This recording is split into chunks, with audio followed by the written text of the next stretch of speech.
Hello সবাই। বেশ একটা ঠান্ডা, ঠান্ডা ওয়েদার। মানে আমার ঘরটা বেশ আমি ঠান্ডা করে রেখেছি। তো আমি একটা আ ব্ল্যাঙ্কেট গায়ে দিয়ে বসে আজকে গল্পগুলো বলছি। ১ সেকেন্ড আমার ফোন রিং করছে।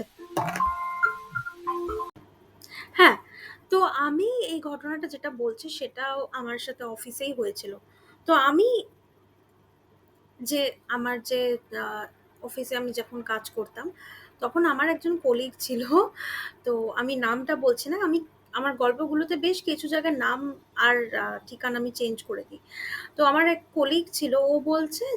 উম ও বলছে যে মানে আমি এতটাই মানে আমার কলিগটা বলছে যে, "আমি এতটাই ভূতে ভয় পাই যে আমি মানে সূর্য নেমে গেলে আমি মিররের দিকেও তাকাই না।"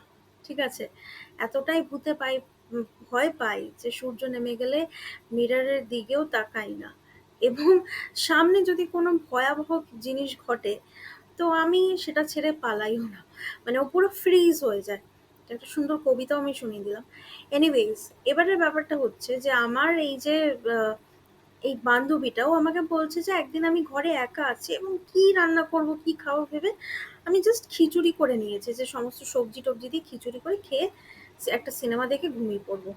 নিয়ে বলছে এমন সময় আমি খিচুড়িটা বানাচ্ছি এমন সময় হঠাৎ করে আমি দেখছি যে আমার কিচেনের সিঙ্কটা হঠাৎ করে খুলে গেল।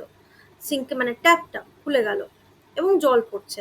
তো আমি বন্ধ করলাম, আরেকবার খুলল। আমি বন্ধ করলাম, আরেকবার খুলল। তো তখন হঠাৎ করে বলছে যে আমার যে ল্যান্ডলর্ড সে এসে আমার বেলটা বাজায়। মানে ঘরে এবারে তখন বলছে যে আমার ল্যান্ডলর্ড এসে বলছে যে, "তোমার ঘর থেকে আমরা কনস্ট্যান্টলি কোনো একটা লোকের চিৎকারের আওয়াজ পাচ্ছি।" তখন বলে যে, "না ঘরে তো কেউ নেই, আমি তো ঘরে একা আছি।" আমরা যে না নিয়ে তখন এবারে মানে আমার বান্ধবীটা এটা বলে যে, "দেখুন না এই ট্যাপটাও এরকম একটা হচ্ছে।" তখন সাথে, সাথে আমার বান্ধবীকে মানে উনার যে ওয়াইফ সে বলেছে, "তুমি ঘর থেকে বেরো। আজকে রাত্রেবেলা তুমি আমার এখানে থাকবে।"